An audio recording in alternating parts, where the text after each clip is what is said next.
il aura 65 ans demain, personne, dans ce cas-ci, ne songe à le pousser à la retraite parce qu'il est le lien entre Longueuil et Montréal.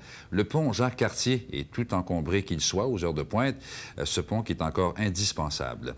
André Bédard remonte aux sources.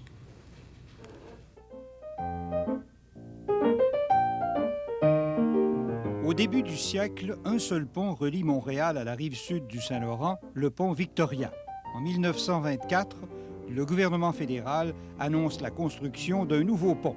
La nouvelle structure transfluviale est réalisée tellement rapidement que le pont fut même livré 1 an et demi plus tôt que la date prévue.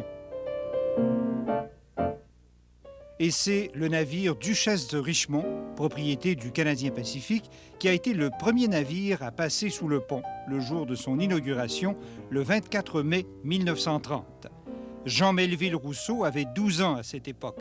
Il était dans la voiture d'où ces images ont été prises quelques jours après l'inauguration.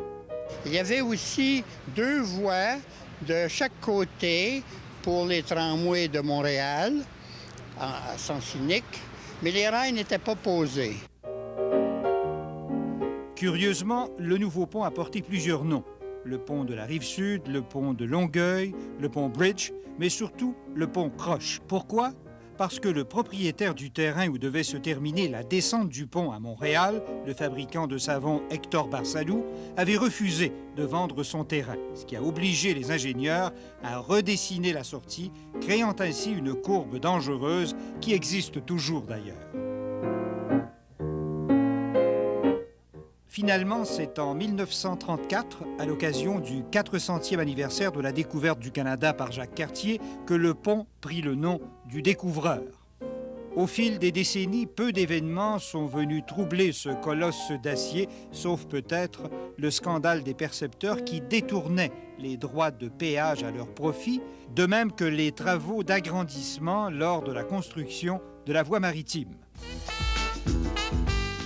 Il y a 65 ans, le pont Jacques-Cartier se voulait une réponse aux rêves des automobilistes de l'époque.